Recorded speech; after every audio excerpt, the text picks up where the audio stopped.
Connectivity plays a major role in upgrading the urban infrastructure.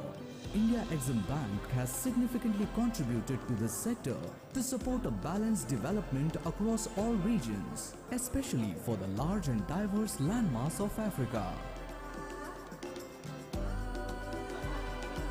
Investing in development and mechanization of agriculture is crucial for the continent's food security.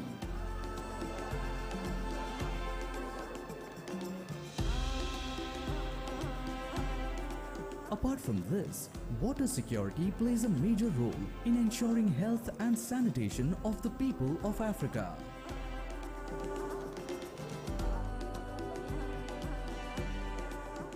Projects financed by India EXIM Bank are further supporting the healthcare infrastructure and improving the standard of living in Africa.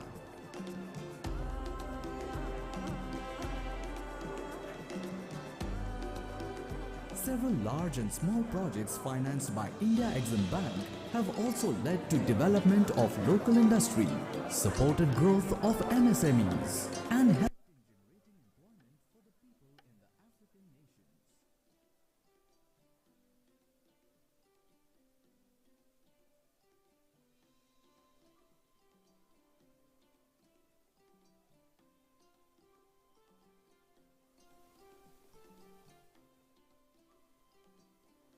Through such collaborations, we continue to empower together with our principles of Vasudhaiva Kutumbakam and creating a better world for all of us.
share deep historical, political, and cultural relations that transcend beyond trade.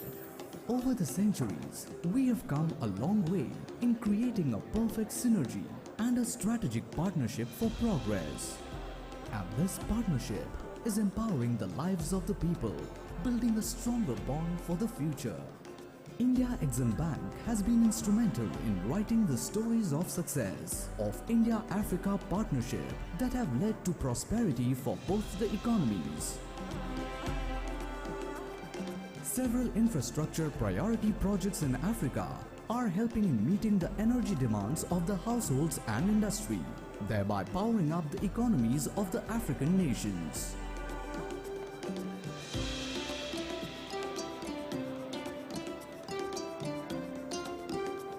These projects are not just making low-cost energy accessible to the people, but also laying a foundation for sustainable infrastructure that will continue to benefit the generations to come.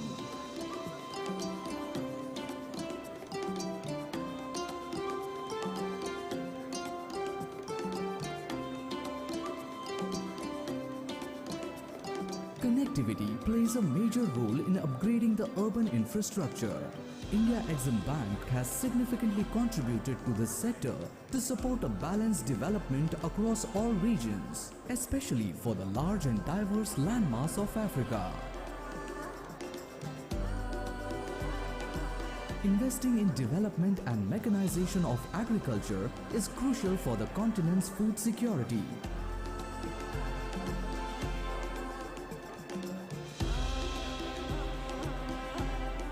Apart from this, water security plays a major role in ensuring health and sanitation of the people of Africa.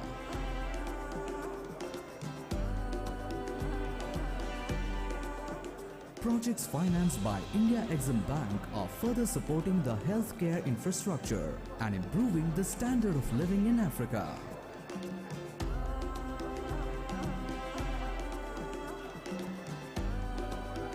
Several large and small projects financed by India EXIM Bank have also led to development of local industry, supported growth of MSMEs, and helped in generating employment for the people in the African nations.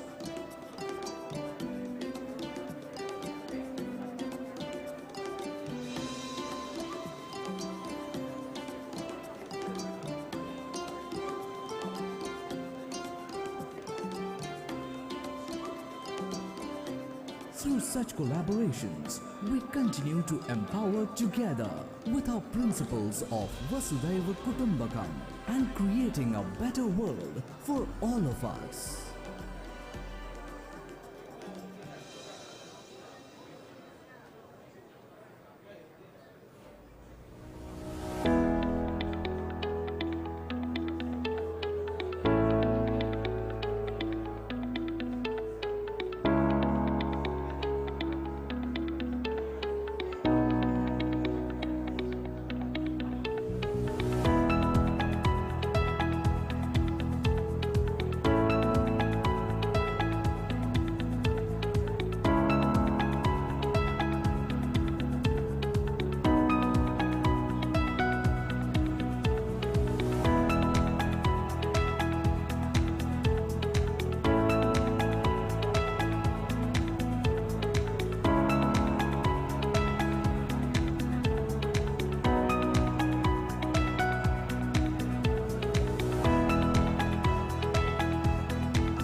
Good morning, everyone. I'll request you to kindly settle down. We have the ministers in the venue. Thank you so much. And please take your seats.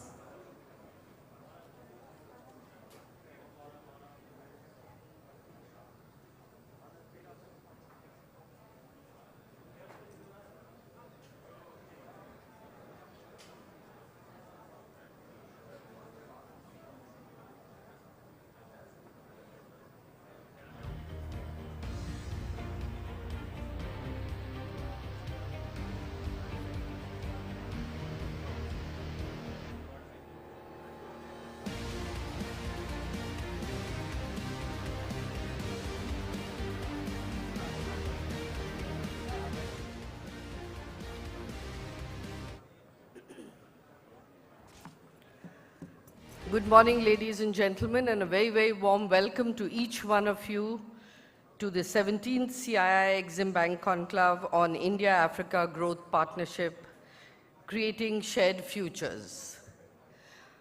Our esteemed panelists are here, our chief guest is here. May I request all of you to please settle down.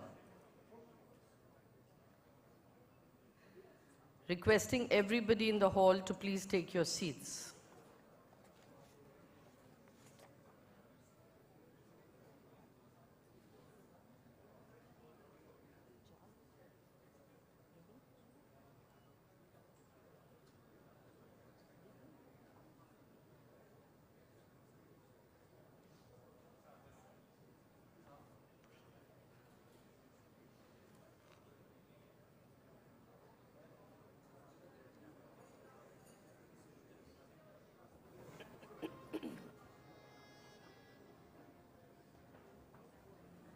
May I request everyone to please take your seats? We will start with the session right away.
So once again, good morning, ladies and gentlemen.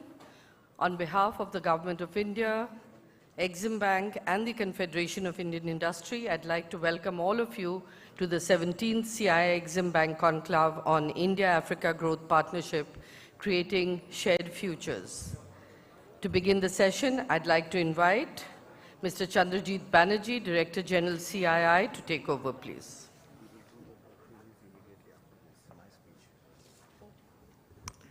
Good morning, and may I start by welcoming Mr. Piyush Goyal, the Honorable Minister of Commerce and Industry, Consumer Affairs, Food and Public Distribution and Textiles of the Government of India, who's the chief guest for this very, very important CII EXIM Conclave on India-Africa Growth Partnership. We have with us such a star-studded inaugural panel, if I may say, with His Excellency, Mr. Mauritius Eddie Vazizoon, the Vice President of Mauritius, Her Excellency, Ms. Mutale Nalumango, the Vice President of Zambia, His Excellency, Mr. Badara Jus, the Vice President of Gambia, His Excellency, Dr. James Waniwa-Inga, the Vice President of the Republic of Sudan, and Her Excellency, Ms. Netumbo Nidhi Natawaya, the Deputy Prime Minister and Minister for International Relations of the Namibia. Also present with us, as you see, Mr. Sanjeev Bajaj, the President of CII, and Ms. Harsha Bangari, the Managing Director of India EXIM Bank. Excellencies and honored ambassadors and high commissioners from African countries and from many other countries too who are present here, distinguished members of the delegation from Africa, senior officials of the Ministry of External Affairs and the Ministry of Commerce and Industry, and of course members of the Indian industry who are deeply engaged in Africa, distinguished ladies and gentlemen. It is indeed a great pleasure and an honor for all of us over here to welcome you to this 17th edition of the CII EXIM Bank Conclave for India-Africa Growth Partnership. And the theme of this year is Creating Shared Futures. We are indeed most privileged to have with us the Honorable Minister, Shri Piyush Goyal, who has taken time out. It's been a heavy pressing day for him in the Parliament, and in spite of that, he is here with us as our chief guest. Honorable Minister, your global engagements in your directions to us in engaging deeply with the entire world has been of great importance to the Indian industry and for our institution, CII in particular. There are many, many notable policies, Honorable Minister, that you and your government and your leadership we have seen coming in through boosting of investments and trade are just phenomenal. We see some record level performances, be it even in the areas of ease of doing business with India, achieving new peaks in our exports, as all of you in this hall at least know about, trade facilitation or export finance. We at the industry are indeed truly benefited from your partnership approach and your, if I can say, problem-solving initiatives that you have. And with Africa, you have always specially sought to promote bilateral economic engagement. And your interventions at the previous conclaves where you have come, Honorable Minister, has really made our engagement much more qualitatively different than what we were doing previously. A very special welcome also to our leaders and guests from Africa and all on and off the dais. We have a phenomenal presence today. And it is so very special that we have 35 ministers from almost 20 countries and ambassadors and high commissioners who are present here today for this conclave. And one of the highlights, Honorable Minister and Excellencies, over 600 government and business delegations from Africa have traveled to join this conclave, and we have about 500 odd Indian businesses who are deeply engaged and knowledgeable in terms of how they do business with Africa. And I welcome each one of you. As you've heard, this is the 17th edition since we are doing this since 2005 in collaboration between EXIM and CII, the Ministry of Commerce and Industry, and the External Affairs Ministry of the Government of India.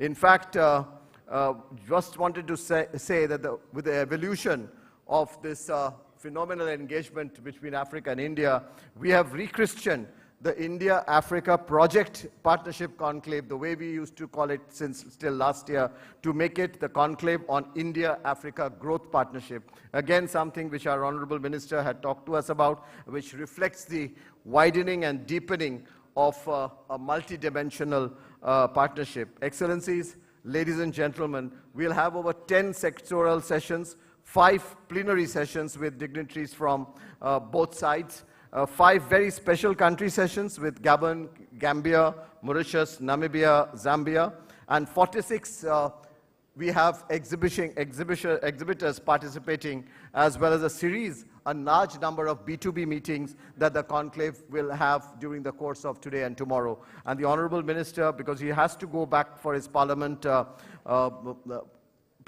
commitment, will visit the exhibition later during the course of the day. We are most afraid of talking about any targets in front of our Honorable Minister, because whenever we have talked, those targets have been doubled or changed, and we have had to work very, very hard towards moving towards target. But we have been working for some time in our papers that we have built up, and we believe that the bilateral goods and trade can reach 200 billion US, and Indian investments to Africa can touch 150 billion US by 2030. And this conclave, we hope, will set foundations for accelerating India-Africa engagement to the next level. With that, I once again welcome all of you to this 17th edition of the India-Africa Conclave. Ladies and gentlemen, a warm welcome. Thank you. I would now request, actually, because the Honorable Minister would have to leave, for him to release for us a document on India-Africa partnership and friendship. May I request the documents to be given to our Honorable Minister?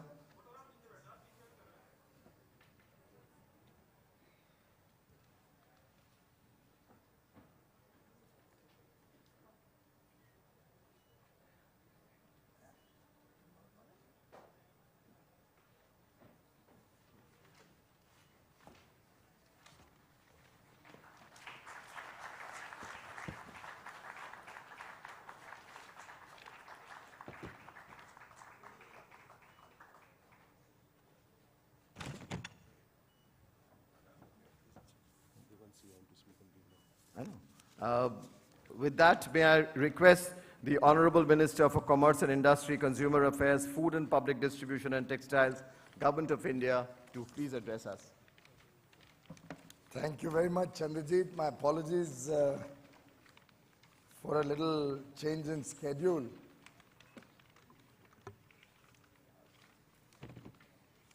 Her Excellency Ms.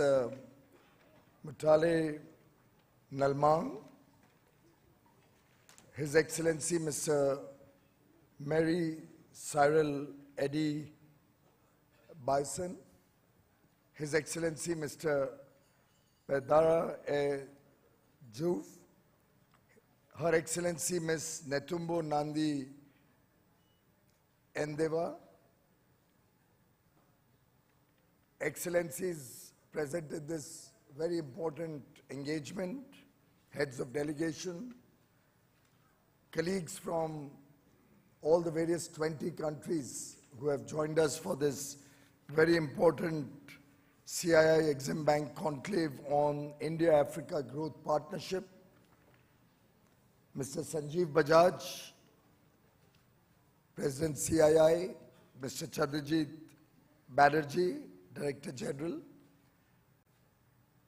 the Managing Director of EXIM Bank, Ms. Harsha Bangari, all the distinguished captains of business and industry, government officials, friends from the media, ladies and gentlemen. Hello. Namaste to all our friends from Africa. It's a privilege to see the deep friendship between African countries and India, African business persons and Indian business blossoming over the years. And I think this 17-year-old partnership between CII and the African nations since 2005 has played an important role building bridges with African nations and African businesses. In fact, our relationship over the years has been based on shared history, trade ties, and maybe even love for cinema. All of us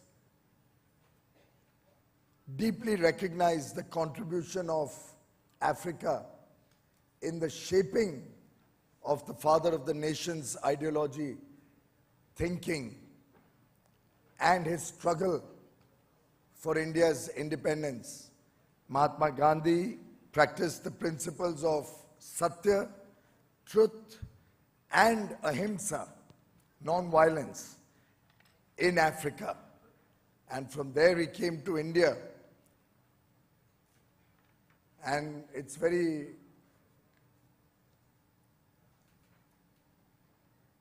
good that this conference is being held just before we complete 75 years of independence, what the nation is celebrating as Azadi Ka Amrit Mahotsav.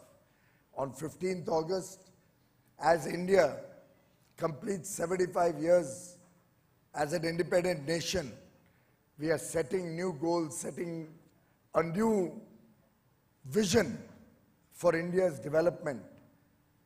What the Honorable Prime Minister Shri Narendra Modi calls Azadi Ka Amrit Kal, the golden era, the very, very important 25 years that India will work in the next 25 years as we complete 100 years of independence in 2047, the mission before the country to make India a prosperous nation, a nation that cares both for every Indian and for every citizen of the world, a nation that gives leadership to economic development, growth, prosperity of the world. And I believe the Africa-India partnership will play an important role in this journey going forward, as India and Africa collectively constitute 1/3 of the world population. And both of us are very much aligned in so many areas, be it our effort to lead the developing world out of food insecurity, our effort to take quality life to the people of India and African countries, our effort to bring prosperity to our nations. I think the deep friendship between African nations and India can best be demonstrated by our continuous engagement through the last 2 years when the world was faced with the challenging COVID pandemic, the vaccine battery between Africa and India, the support that India received from South Africa, and together, both of us, South Africa and India, proposed the TRIPS waiver, which was supported by all the African countries, and our effort to work as a grouping of developing nations when we engage with the rest of the world was amply evident at the WTO ministerial, where Africa and India became the voice of the developing world, of the less developed countries, and finally were able to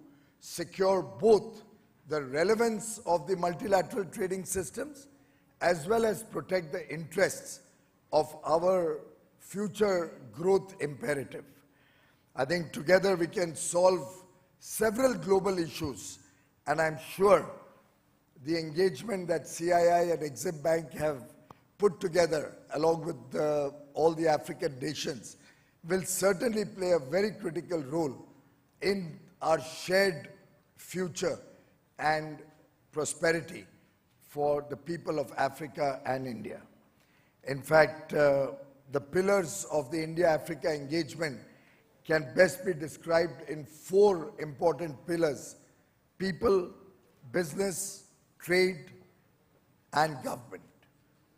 When we look at our people-to-people engagement, we have an Indian diaspora presence in nearly 46 African countries.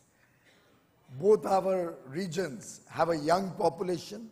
We have the benefit of the demographic dividend, and this youthful zeal and energy, this desire for a better future, desire for a good life, is what will drive the economies of Africa and India.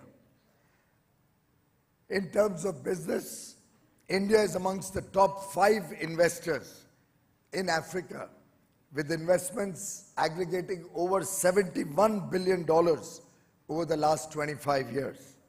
Our companies are working to support local manufacturing in Africa. I do hope to see in the years to come even deeper and greater engagement between businesses from India and Africa. In terms of trade, Africa is India's 4th largest trading partner. Our merchandise export grew significantly. Our merchandise trade bilaterally, both sides, grew significantly by 34% from $67 billion in 2019-20 to $89 billion in 21-22 over the last 2-year period.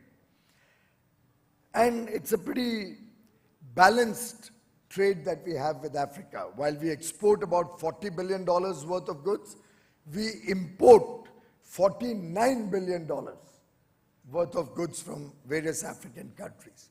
And we would like to continue this engagement, this partnership, where both the African nations and India support each other's endeavors to promote economic growth, work with each other, and support each other's growth imperatives.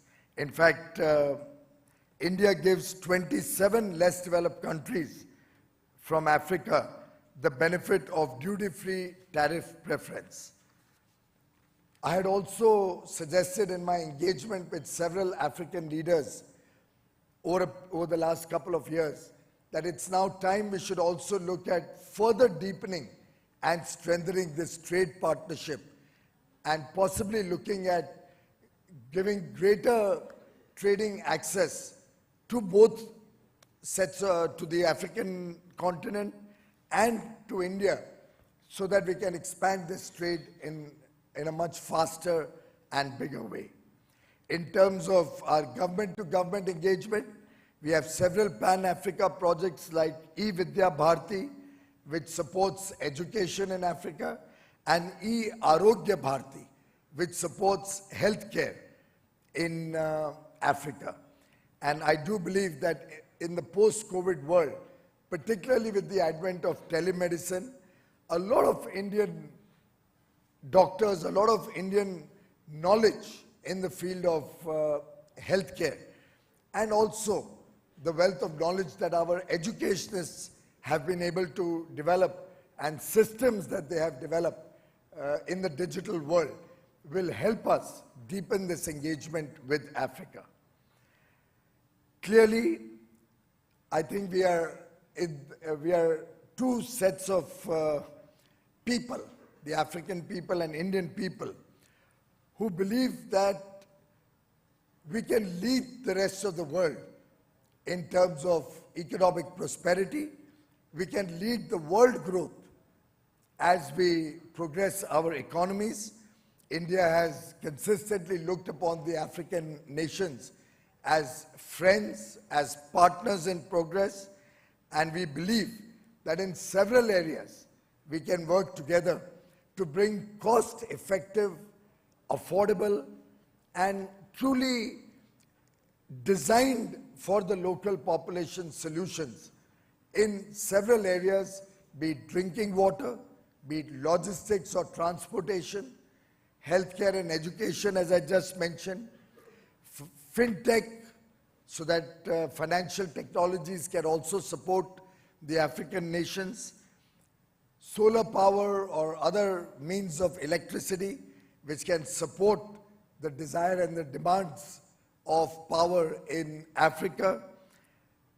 Clearly, all of these leading to a better quality of life, ease of living, ease of doing business, which is an area that India is very much focused on under the leadership of Prime Minister Modi, and where I believe we can work together with African nations going forward.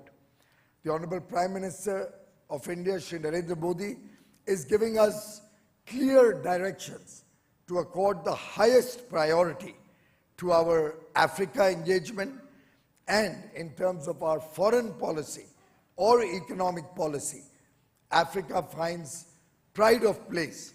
And I would like to reassure all the distinguished excellencies and friends from different African countries that our relationship is based on trust, is based on friendship, is based on deep understanding of each other's imperatives, each other's requirements, each other's own domestic situation.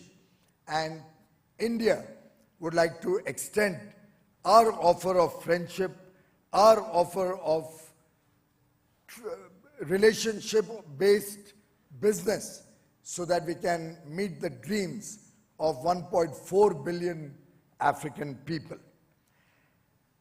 There are 4 areas of partnership that I believe can fulfill the aspirations of the people of Africa and India going forward.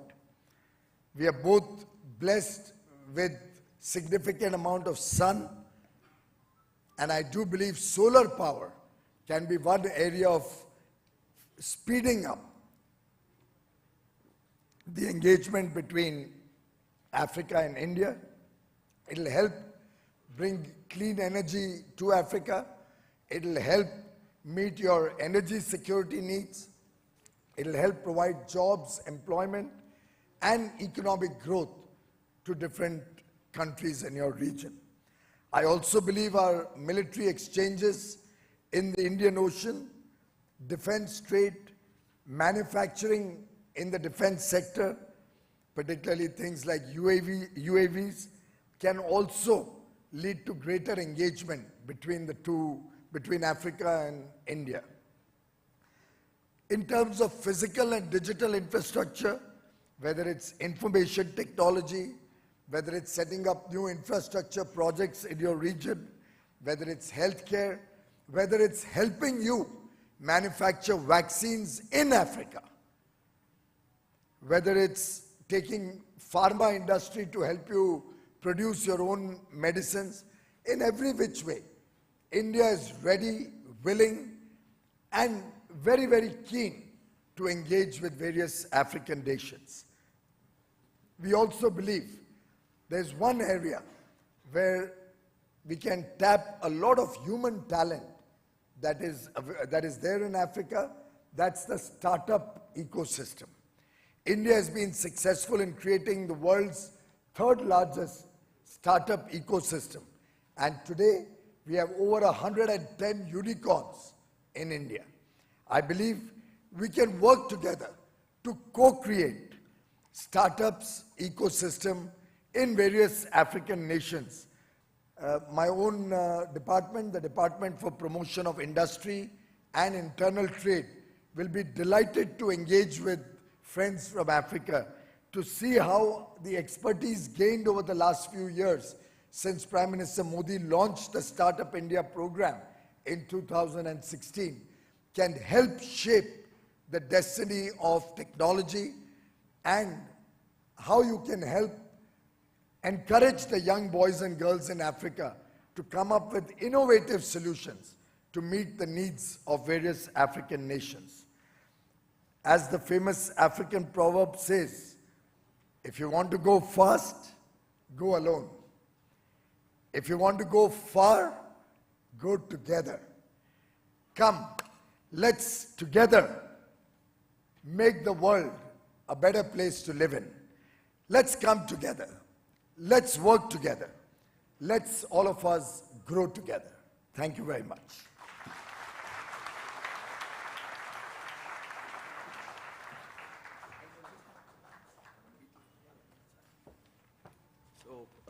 As I mentioned, our Honorable Minister will leave for the Parliament just now, and we'll just say, we'll come back in the evening and he'll spend much more time. Thank you.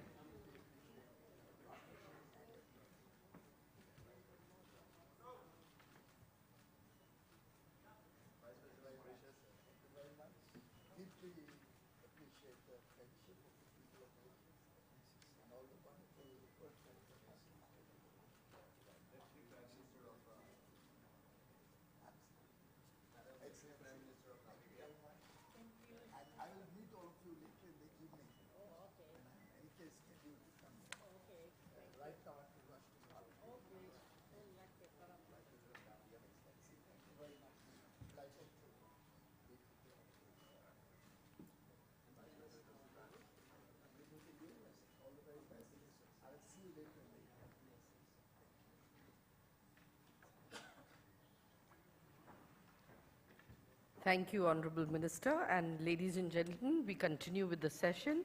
And I'd now like to invite Ms. Harsha Bangari, Managing Director, India EXIM Bank, to give her address, please.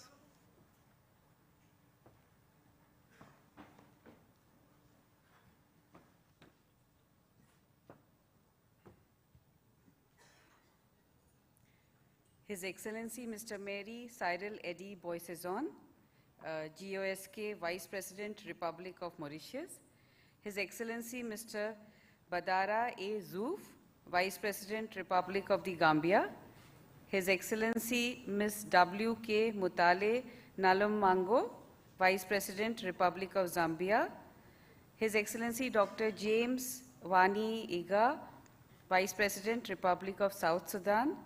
His Excellency Ms. Netumbo Nandi Daitwa, Deputy Prime Minister and Minister of International Relations and Cooperation, Republic of Namibia, Mr. Sanjeev Bajaj, President, Confederation of Indian Industry, Mr. Chandrajit Banerjee, Director General, Confederation of Indian Industry, delegates from various African countries, distinguished guests, ladies and gentlemen.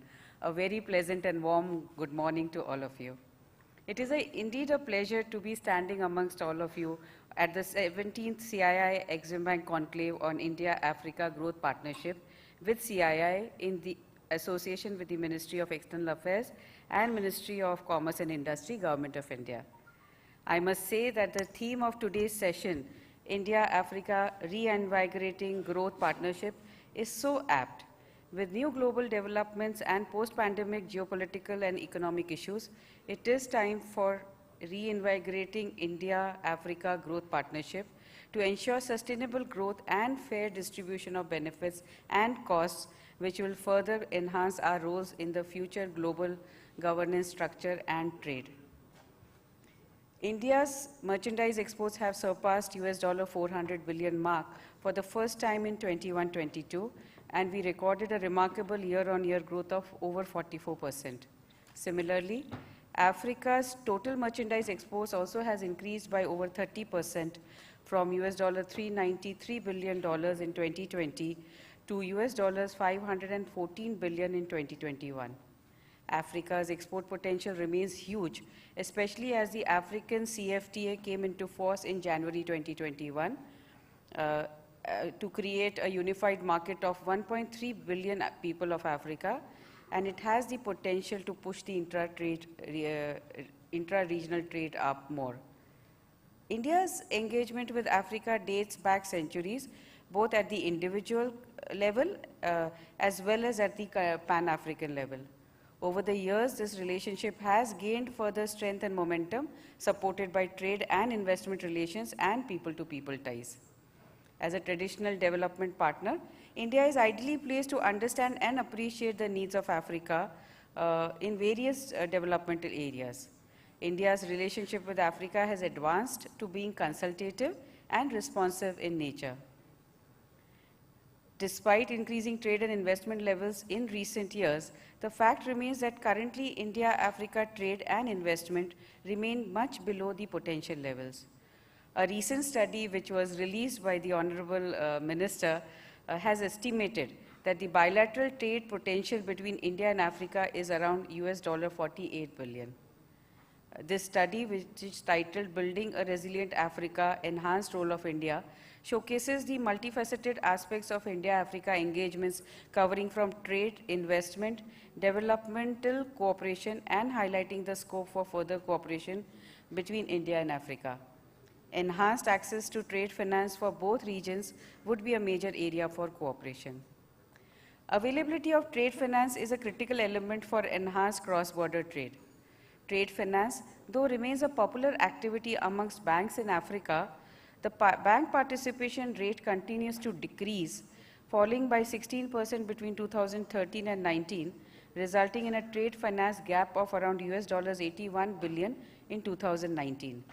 Bridging gaps in trade finance could unlock the latent export potential of India and Africa and can increase the share in global export participation of both the regions. As you are aware, India EXIM Bank, being the national export credit agency of the country, has over the years played a catalytical role in facilitating India's integration with the global economy by promoting, financing, and facilitating India's international trade and investment. Africa has always been a focus region for India EXIM Bank and thus a critical component of its strategy to promote and support two-way trade and investment. Our commitment towards building relationships with Africa is reflected in various activities and programs which EXIM Bank has set in place, including lines of credit, which is supported by the Government of India, project exports, buyer's credit program under the National Export Insurance Account, and many other such programs.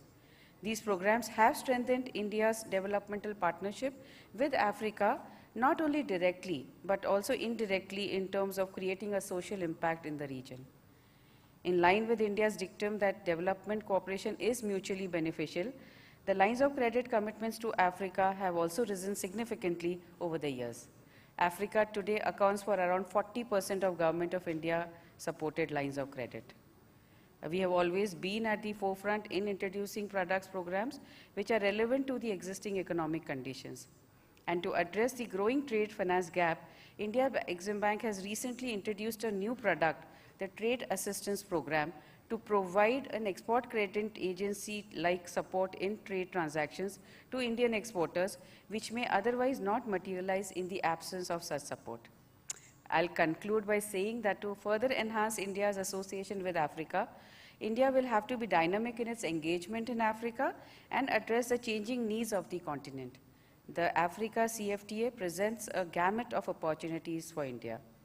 I'm sure that this two-day conclave will serve as a platform for further deliberations and brainstorming towards these directions to take forward the India-Africa partnership to newer heights. Thank you.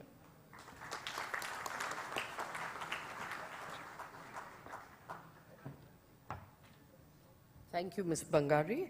May I now invite Mr. Sanjeev Bajaj, President, Confederation of Indian Industry, to give his remarks, please.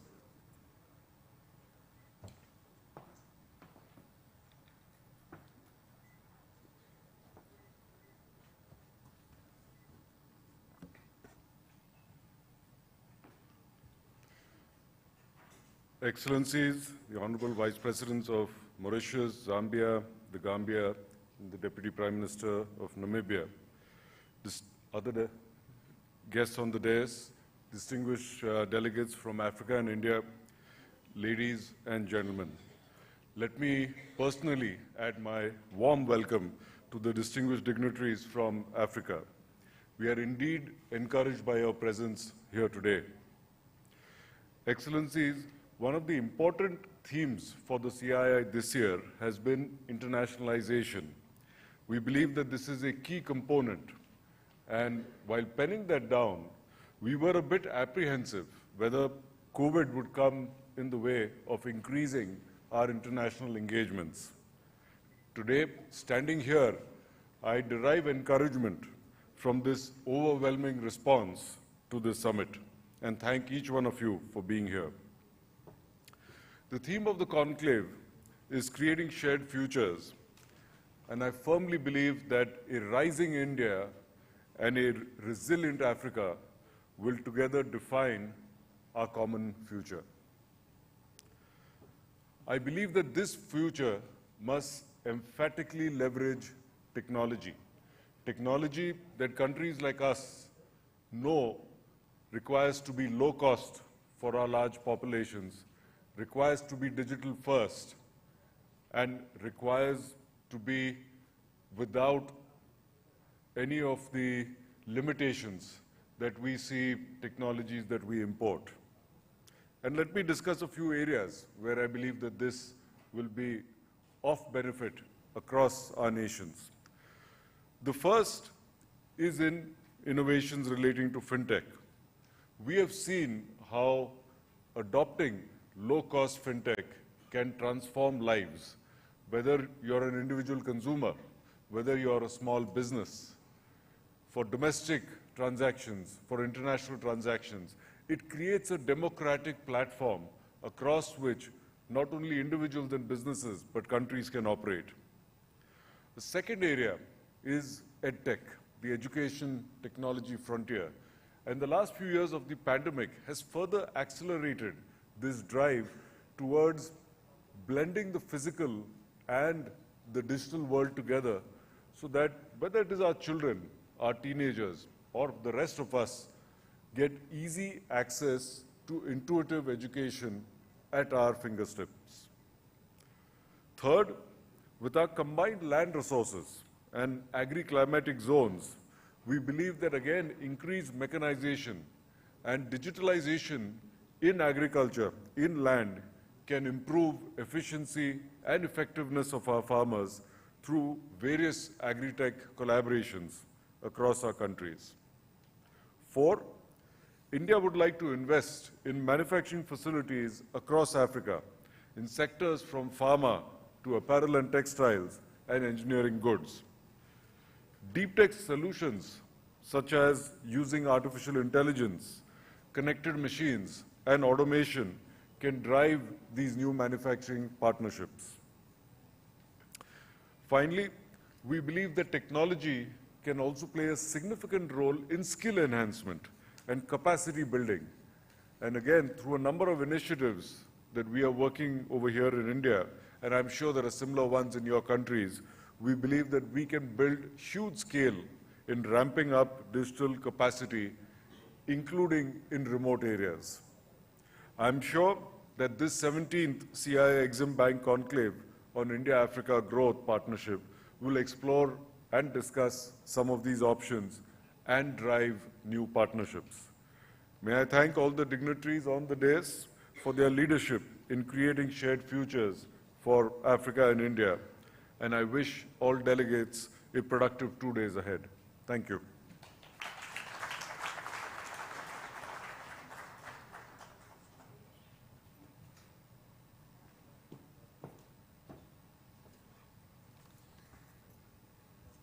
Thank you, Mr. Bajaj. Ladies and gentlemen, I now have the honor and pleasure to invite Her Excellency Ms. Netumbo Nandi Ndaitwah, Deputy Prime Minister and Minister of International Relations and Cooperation, Republic of Namibia, to address us, please.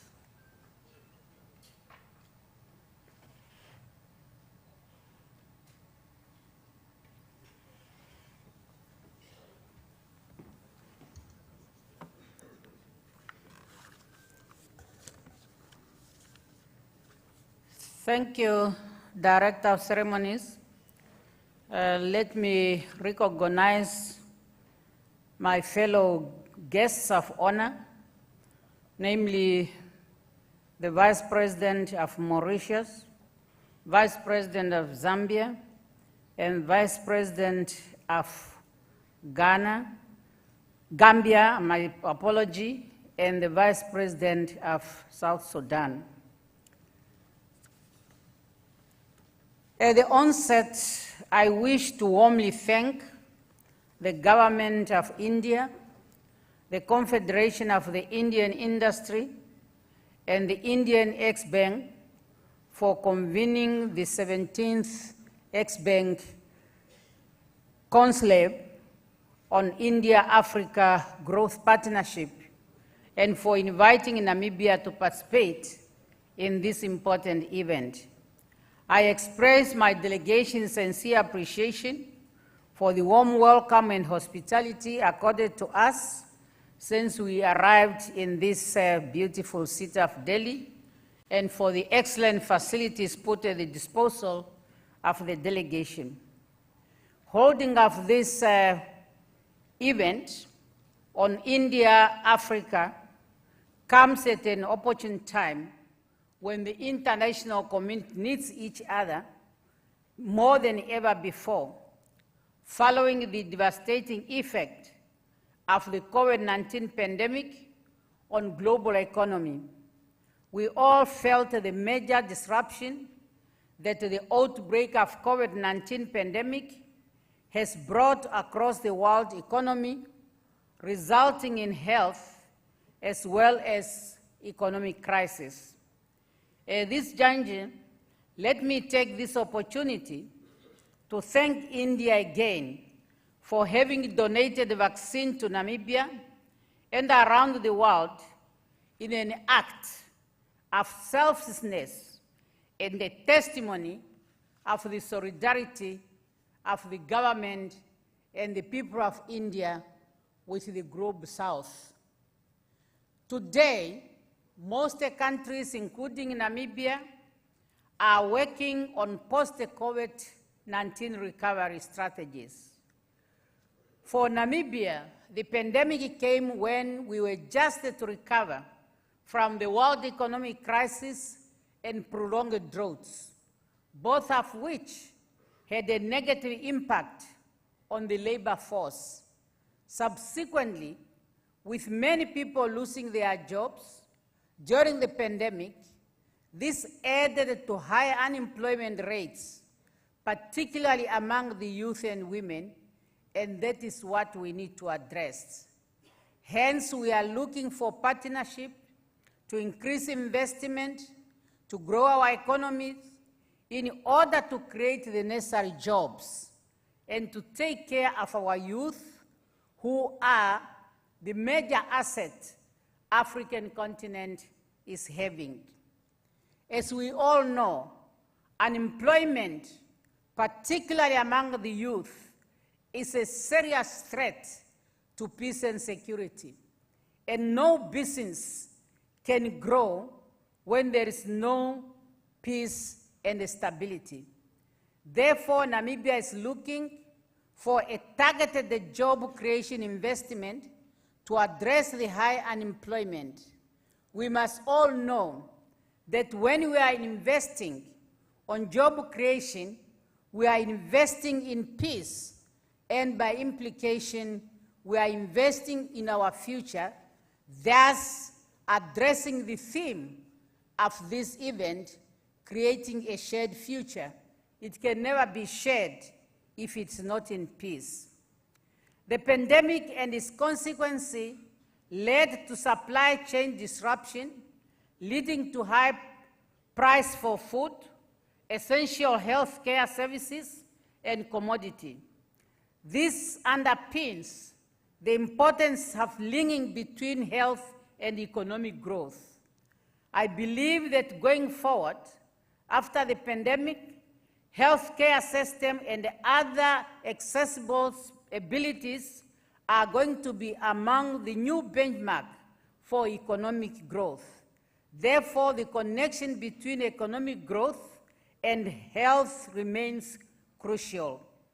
In this regard, I'm happy to note that among the sessions of the Conclave is dedicated to healthcare and pharmaceutical.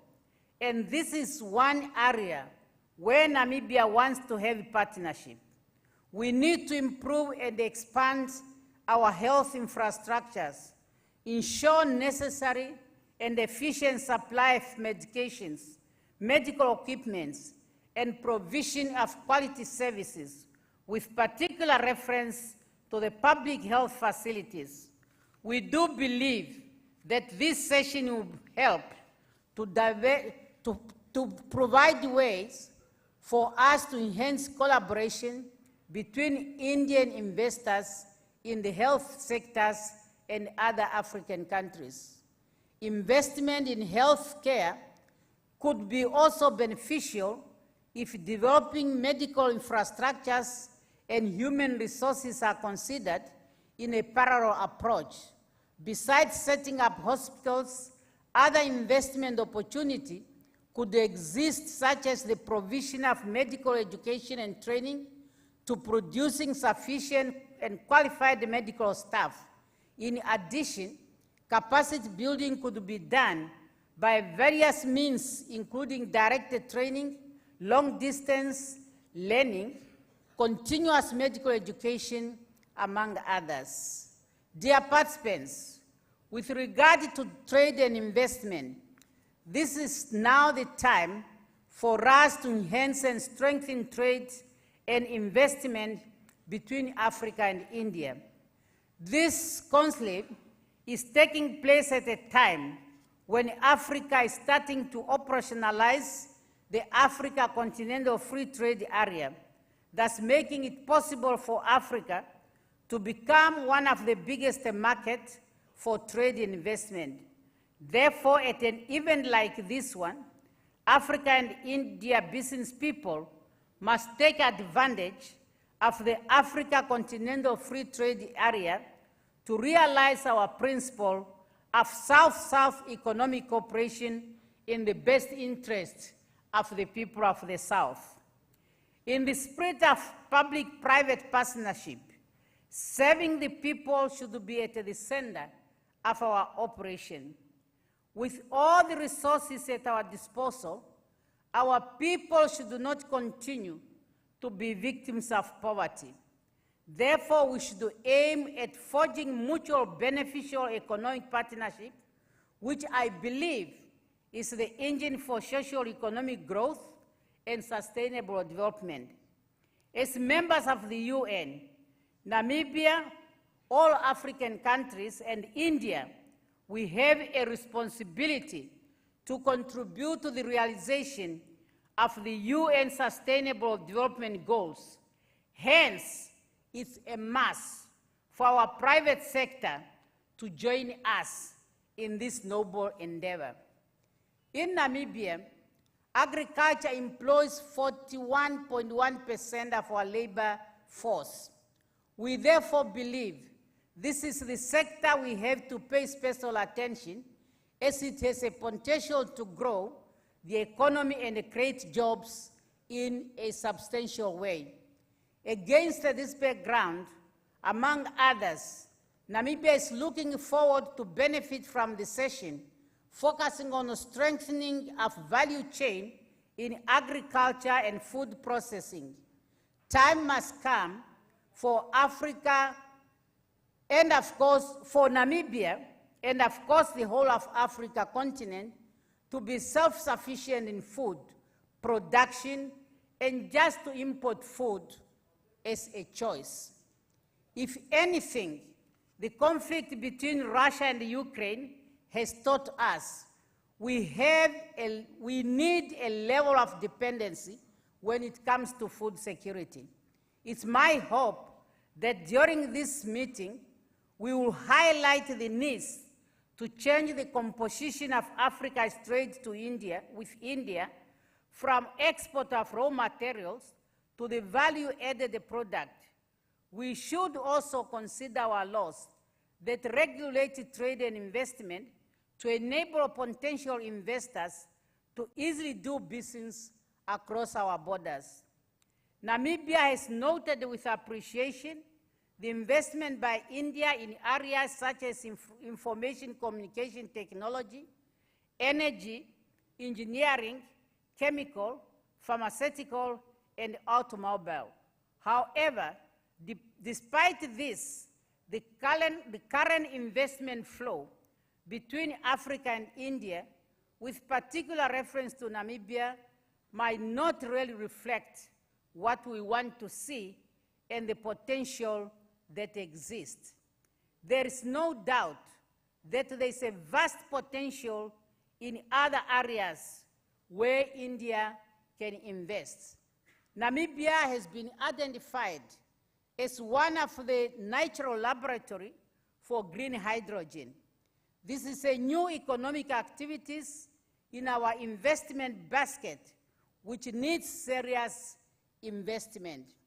As we all know, we are in the energy transition, and seriously, we need investment in this sector. We are informed with green hydrogen, a lot of renewable energy will be required, particularly solar. Therefore, anyone who can invest in the production of solar panel, that is the way to go, because they will be required in millions. Oil and gas is also discovered in Namibia and can be one of the sectors that we can cooperate. This conclave offers therefore an opportunity to share more information and create a network for investment in these potential areas of cooperation.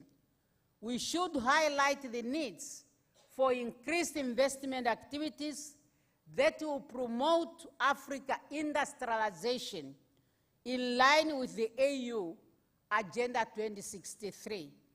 AU Agenda 2063 is the Africa Blueprint Development Agenda aimed at making Africa an industrialized continent by 2063. Therefore, for us all Africans, in all our economic activities, our reference point is Agenda 2063 that we have to work hard to be realized. Your Excellencies, given the growing middle class, which is an important consumer market, both in Africa and India, the time is now to promote business cooperation through technology transfer, joint ventures, and identification of new business opportunities in Africa and India. Those business opportunities could be in the service sector, including banking, skill development, ICT, consultancy, filming and music. This year for Africa is a year of art, to mention just a few.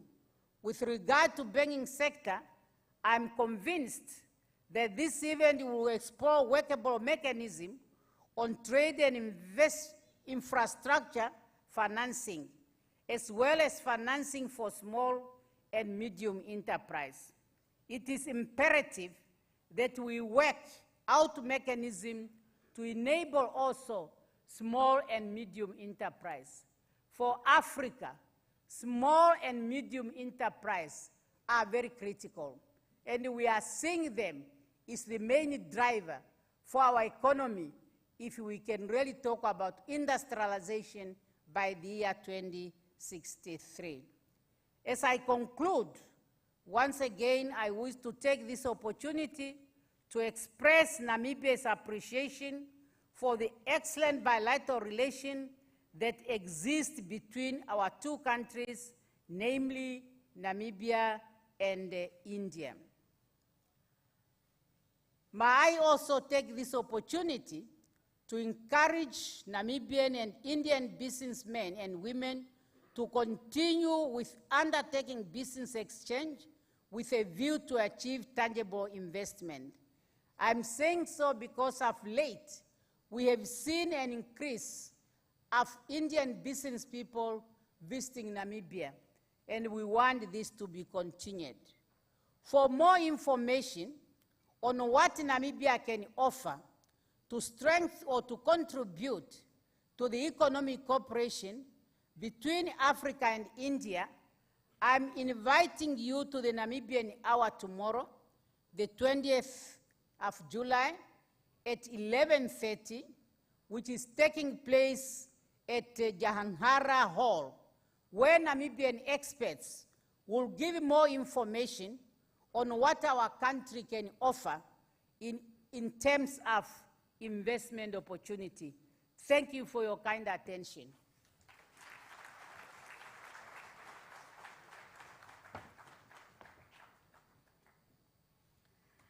Thank you, Madam. I now have the privilege to invite the Honorable Mr. Marie Cyril Eddy Boissezon, Vice President, Republic of Mauritius, to give us his address, please.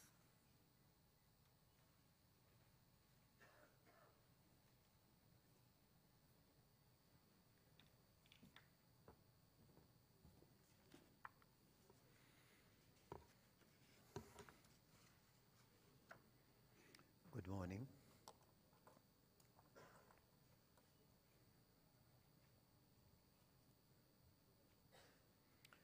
His Excellency, the Deputy Prime Minister and Minister of International Relations and Cooperation of Namibia, His Excellency, the Vice President of the Republic of Zambia, His Excellency, the Vice President of the Republic of Gambia, His Excellency, the Vice President of Sudan, the Director General of the Confederation of Indian Industry, the Managing Director of Indian EXIM Bank, the President of the Confederation of Indian Industry, Honorable Ministers, Captain of Industries, members of the press, all protocol observed. Excellencies, ladies and gentlemen, I wish to thank the Confederation of Indian Industry and the Ministry of Commerce and Industry, the Government of India, for kindly associating Mauritius with this very important event, the 17th EXIM Bank Conclave on India-Africa Growth Partnership. I convey the greetings and good wishes of the President of Mauritius, His Excellency Prithviraj Singh Kopan, and the Prime Minister of Mauritius, Honorable Pravin Kumar Jagannath, to His Excellency Ramnath Kovind, President of the Republic of India, and to Shri Narendra Modi, Prime Minister of the Republic of India.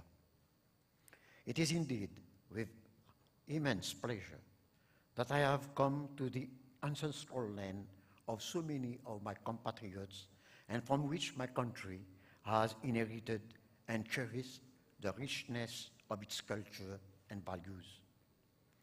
It is also my great honor to address such eminent representatives of government, the private sector, and the civil society. By accepting this invitation to participate in this conclave, we are recommitting ourselves to strengthening a global partnership of equals based on shared responsibility and determination to mobilize resources. This conclave has become a prestigious event for India and African governments and industry to meet and explore new avenues of partnership. We need such kind of meeting to build bridges and strengthen economic and commercial engagement. Such meetings create capacities, encourage networking, and widen horizon. This 17th edition of the conclave, while focusing on export, trade, investment, exchange of knowledge and expertise between India and Africa, will also give us the opportunity of reviewing and stimulate our growth partnership. Excellencies, ladies and gentlemen, the government of Mauritius would like to express its gratitude to Export-Import Bank of India for its financial support in our development projects. EXIM Bank has served as a beacon for its inaugural listing of $1 billion on Afrinex, an initiative of the government of Mauritius in October last, to serve as a pan-African exchange and become an international financial center. Afrinex will also represent a major plus in our broader Africa partnership strategy, where Mauritius has a role to promote the development of financial services that will benefit not only Mauritius, but other African countries, as well as Mauritius and India share profound economic, diplomatic, and cultural ties.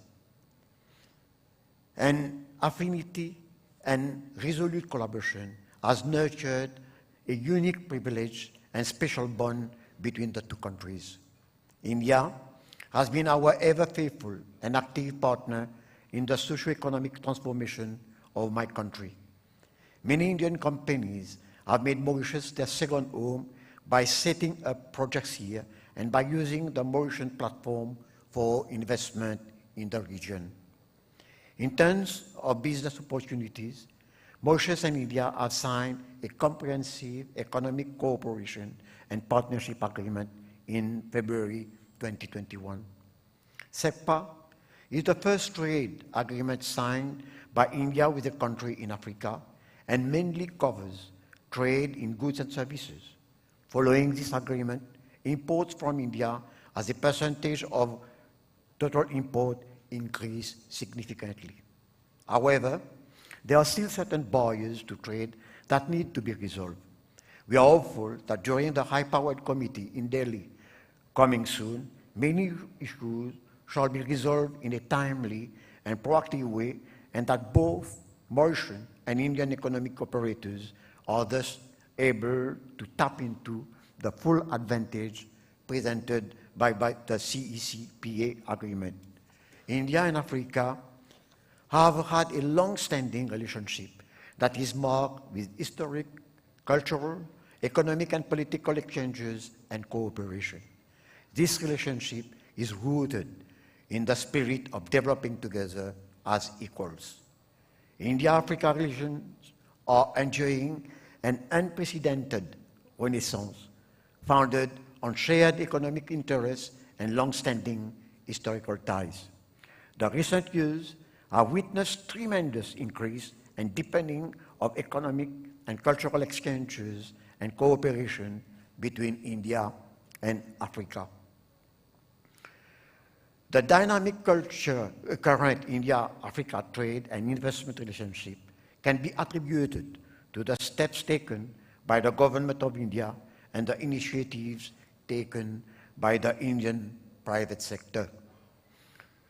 The annual India-Africa Conclave meetings are one clear example of this, and the increasing interest and participation in these meetings indicate our interest in maintaining and consolidating this relationship.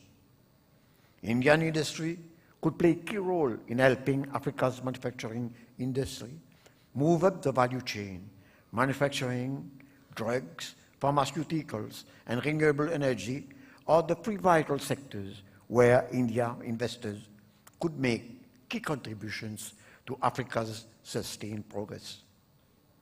Excellencies, ladies and gentlemen, the government of Mauritius is most grateful to the government of the Republic of India and member states of the African Union for their unflinching support to the long-standing struggle of Mauritius to complete its decolonization process so that it can fully be and efficiently exercise its sovereignty over the Chagos archipelago. Regional cooperation and international relations have always been very high on our successive governments' agenda. The Africa strategy is now the vibrant component of economic policy.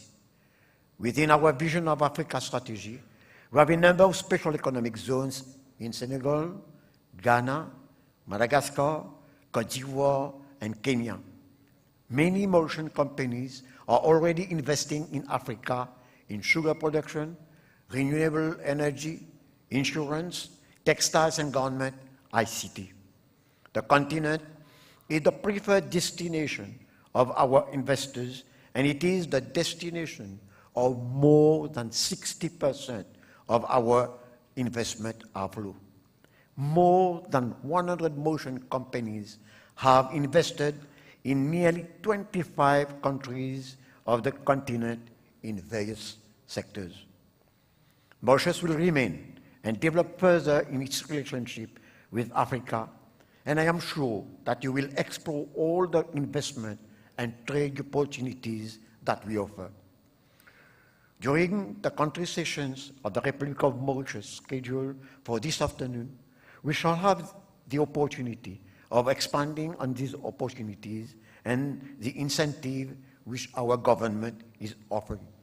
I am confident that our meeting and discussion during this conclave will help to reinvigorate growth partnership India-Africa and to identify measures that would help integration into each other's value chains, as well as to examine how India-Africa business and investment ties could be further strengthened. As I conclude, I am confident that we shall all take advantage of this forum and our insightful deliberation and exchange of useful experience. Thank you.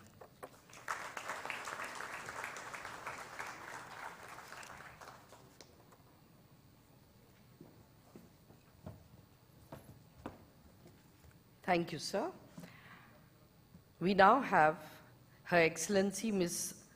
W.K. Mutalo Nalumango, Vice President, Republic of Zambia, addressing us. Please, Madam.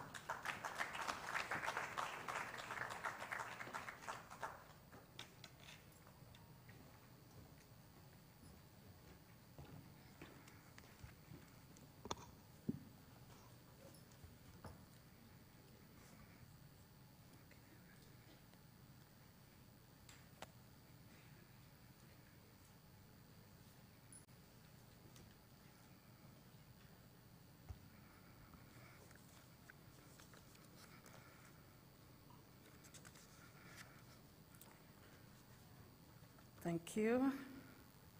Let me recognize the Excellencies, Vice President of the Republic of Mauritius, the Vice President of the Republic of the Gambia, Vice President of South Sudan, and Her Excellency Ms. Netumbo Nandi Ndaitwah, Deputy Prime Minister and Minister of International Relations and Cooperation of the Republic of Namibia. I also recognize Mr. Goyal, Honorable Minister of Commerce and Industry, Consumer Affairs, Food and Public Distribution and Textiles, Government of the Republic of India. Mr. Bajaj, President, Confederation of Indian Industry. Mr. Beneje, Director General, Confederation of Indian Industry. Ms. Bangari, Managing Director, India EXIM Bank. Ministers present representing Africa and India. Business leaders, members from the public and private sectors, members from the media, distinguished ladies and gentlemen.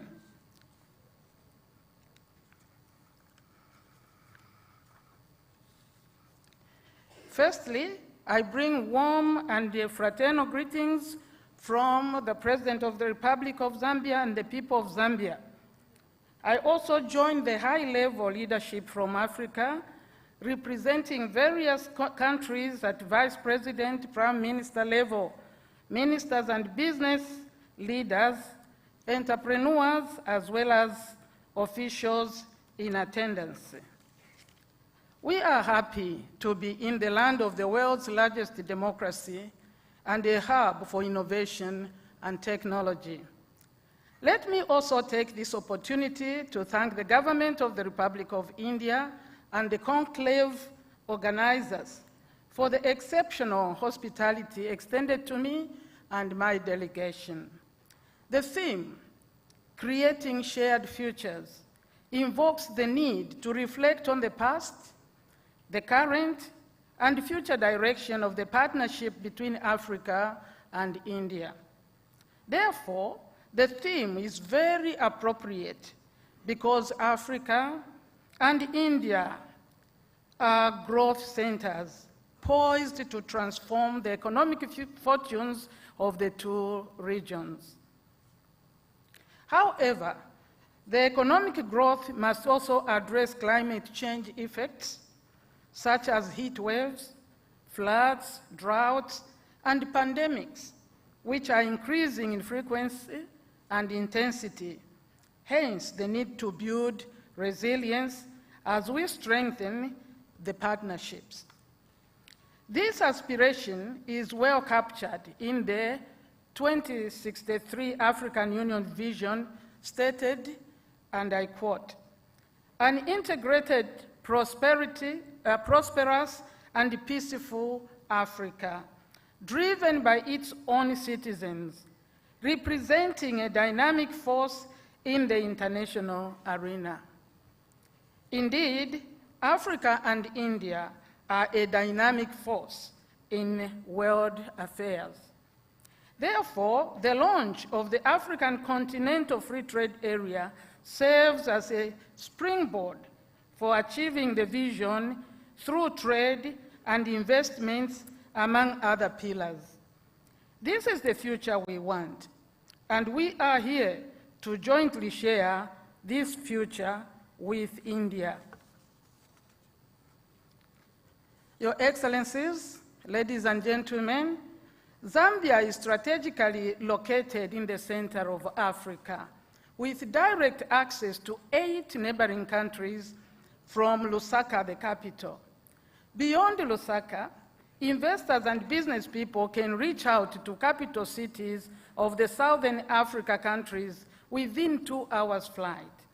This connectivity is vital for promoting the ease of doing business on the continent.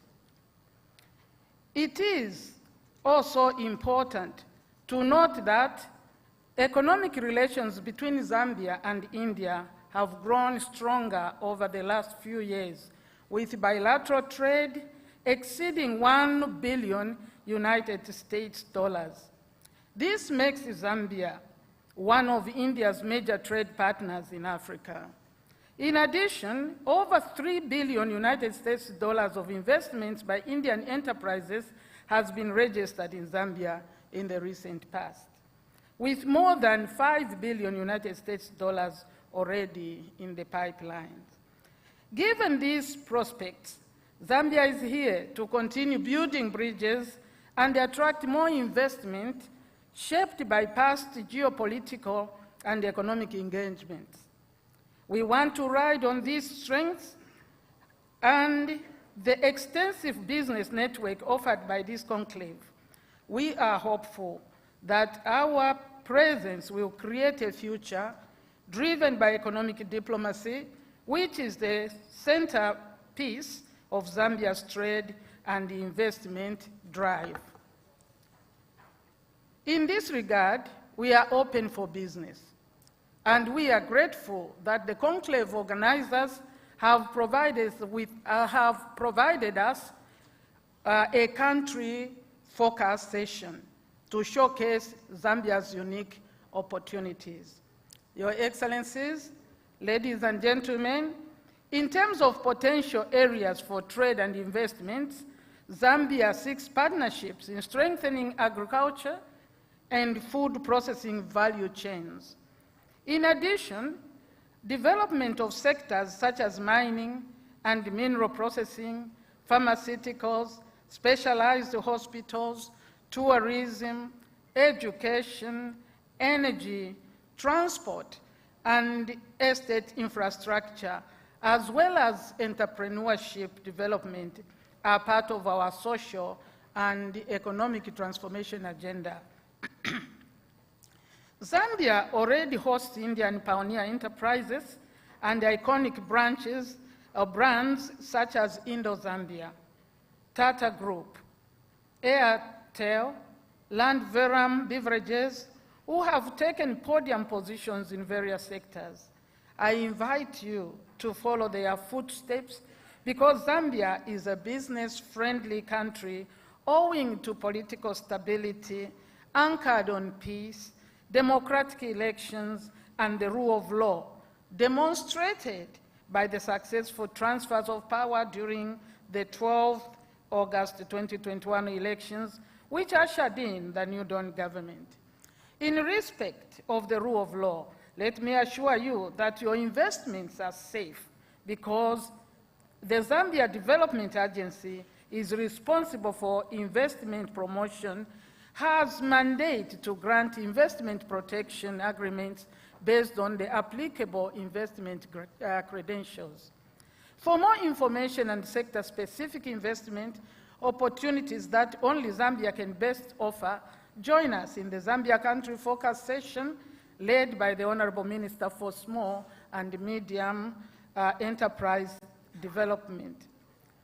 Distinguished delegates, ladies and gentlemen, let me conclude by stating that, given the theme of this event, I see a great future for Zambia, Africa, and India.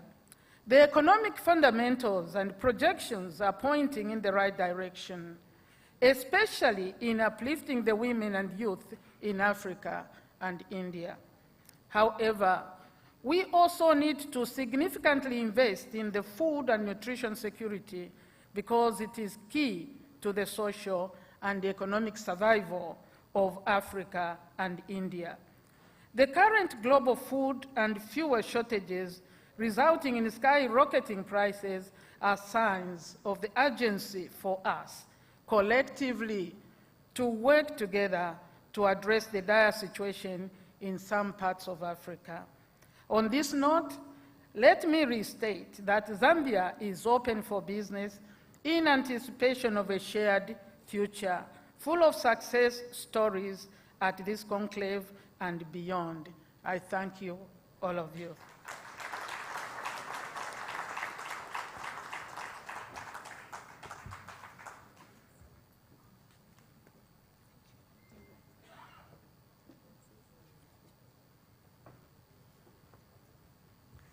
Thank you, Madam.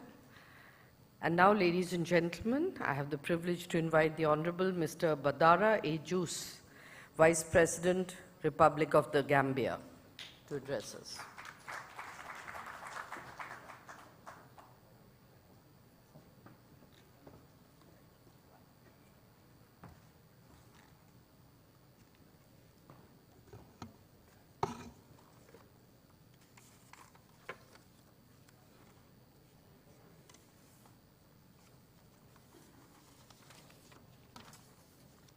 Thank you very much, Madam Moderator. Your Excellencies, Vice Presidents from Africa, Deputy Prime Minister from Africa, Ministers here present,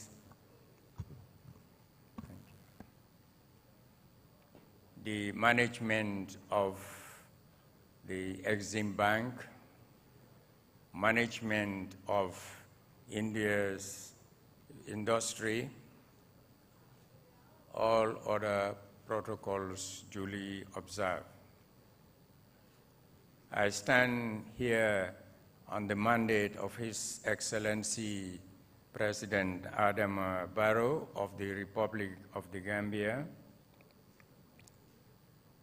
and he has so directed me to extend his warm greetings to the government and people of India, and indeed to this conclave.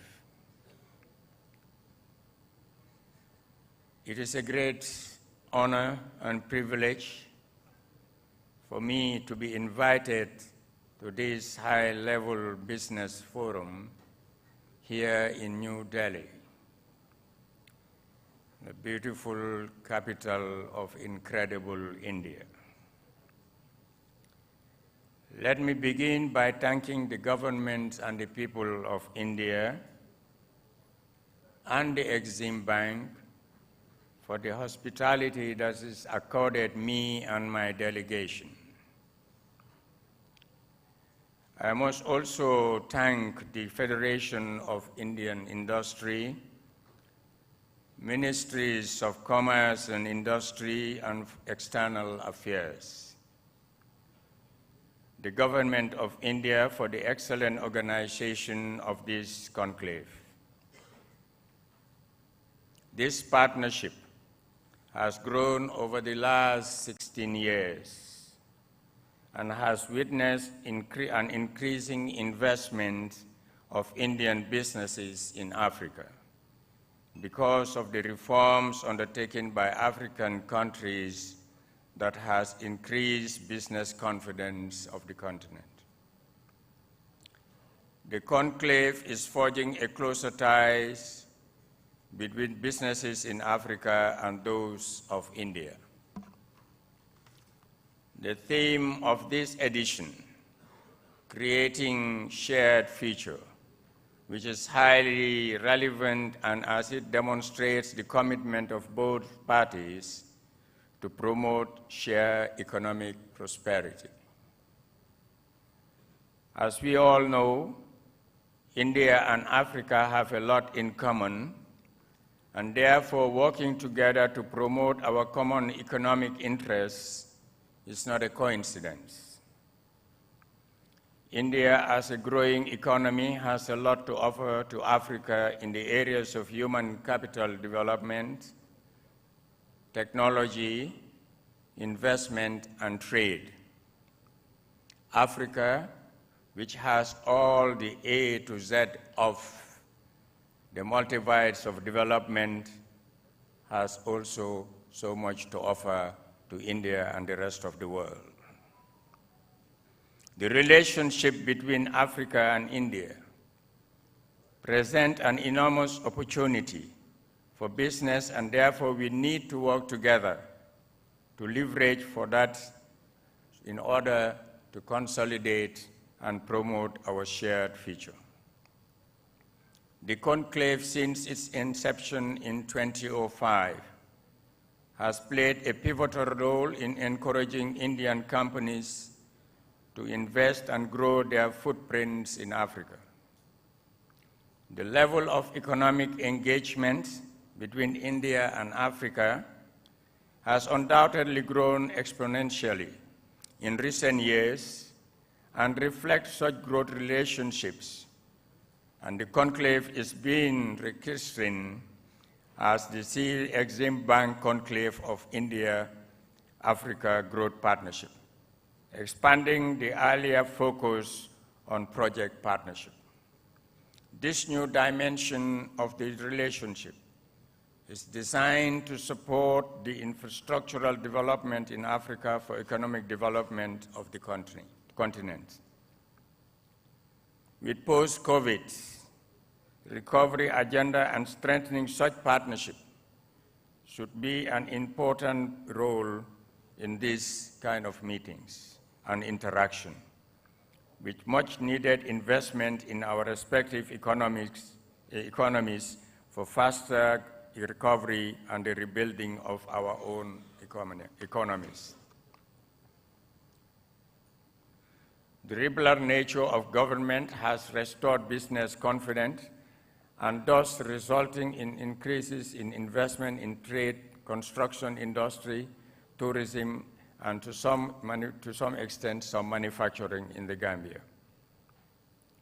In 2020, the Gambia export was 38 million, and for the last 25 years, the export of the Gambia to India has increased at an annualized rate of 26.8%, from 101,000 US dollars to 38 million in 2020. While in the same year, in 2020, India exported 123 million worth of goods. During 2020, the Gambia has a large net trade with India in the export vegetables production, resulting in 28.7 million, metals in 4.07 million, and foodstuff 3.57 million. With continued efforts to strengthening the bilateral cooperation between the Gambia and India, we believe the trade figures can be boosted. In the area of investment, the Gambia has undertaken a lot of reforms to enhance its competitiveness. The government recently reviewed the national trade policy, investment policy, and they are at the tail end of finalizing the Labor Act of 2007, and also involved in institutional strengthening to respond to the changing needs of the investors. The issue of trade facilitation is also high on the government's reform agenda, and therefore reforms of customs clearance systems have been fully automated and expanded to enhance efficiency. The Gambia Ports Authority is being modernized to handle increased traffic, flows in and flows out of the country. These, among other reforms, are bearing fruits as we witness increased flows of trade and investment in the economy. As signatory to the Africa Free Trade Zone, the agreement provides a greater opportunity for investment in the Gambia. With a competitive business environment, the Africa Free Trade Zone represents opportunity for investors in the Gambia to access the continental market over 1.2 billion. With these developments mentioned above, the Gambia represents an enormous business opportunity to Indian businesses, and we look forward to welcoming Indian investors to the land of the Smiling Coast. In conclusion, Madam Moderator, I believe it was Mahatma Gandhi who said in yesteryears that we had nothing and we shared it. Today, we have the people, we have the land, we have the technology, we have the know-how, and we should share it. And I am, in concluding this statement, reminded of an in-flight story when I was flying from Joburg to Manzini. There were two groups of people, some of them very lean and hungry looking, with arms 2 meters long. And the other group were very healthy and fat-looking, with arms 2 meters long. And the question arose to those who are thin and hungry-looking with arms 2 meters long, why are you so thin and hungry-looking? And the reply was, because we have arms 2 meters long and it's difficult to feed. And the same question went to the other group, and the group said, yes, we have arms 2 meters long, but we feed each other. The moral of that story, is if we feed each other, we help each other, and mutually assist each other, then we have a shared future. Thank you.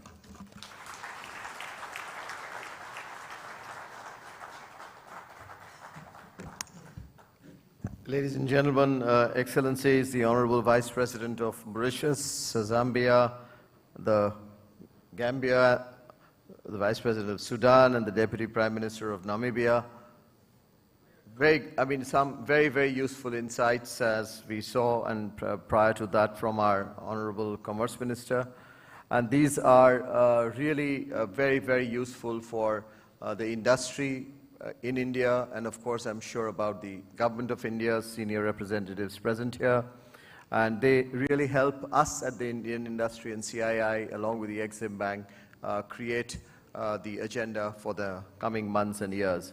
I really wanted to thank Excellencies present and who delivered their very insightful keynote speeches, and also our Minister who has left, for their participation, for their sparing their time to come to India, and really making this Africa Conclave so very successful. We missed the physical in-presence meetings for some time, and yours coming here, Excellencies, have really led to a huge comeback of an extraordinary summit once again.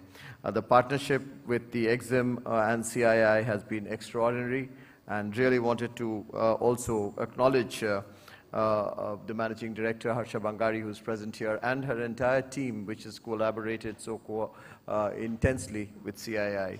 Very particularly, I wanted to mention Excellencies, Honorable Ministers who are present here from the African countries, that we have a fantastic combination of the Indian industry, businesses from Africa, the African governments, the Indian government especially, and various other stakeholders who combine to come into this venue year on year over the last 17 years. In between, of course, we missed a couple because of COVID.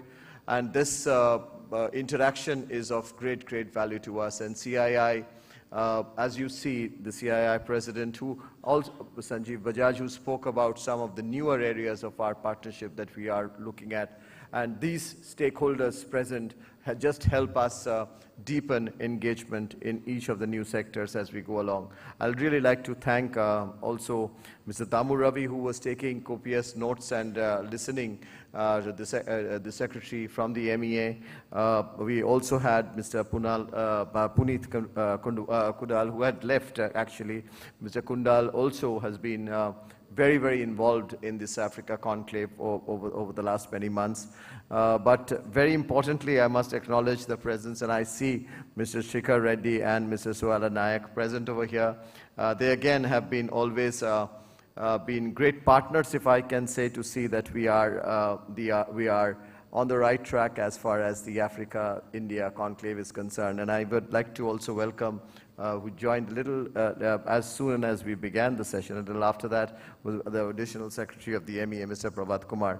So as you see, and many, many other officials from the government, and I can go on, who have been actually collaborating both from the Ministry of External Affairs and Ministry of Commerce and Industry with our institutions to see that we have the right type of structures in place. So we have a promising day ahead, a very, very strong agenda, and we have two of our very senior ministers, our External Affairs Minister joining us in the evening, and of course it will be preceded again by the Commerce Minister, and thereafter we'll of course have a working dinner together. And we also have a very, very strong day tomorrow ahead. So once again, thank you very much for collaborating, participating, and we wish you a very, very successful India-Africa conclave ahead. Thank you, ladies and gentlemen.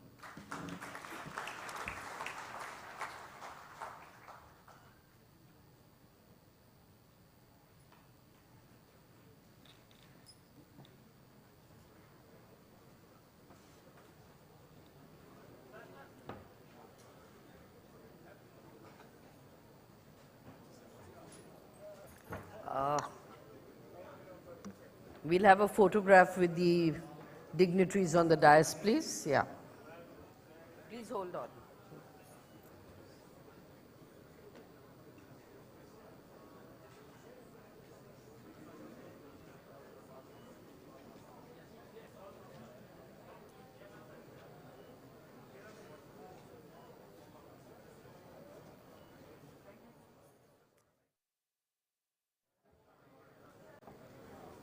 Ladies and gentlemen, with that we come to the close of the inaugural session. Our next session in the Darbar Hall will start at 11:15, and parallelly we'll have another session in the Mumtaz Hall. I request you all to be back in your seats at 11:15 for your respective sessions. Thank you.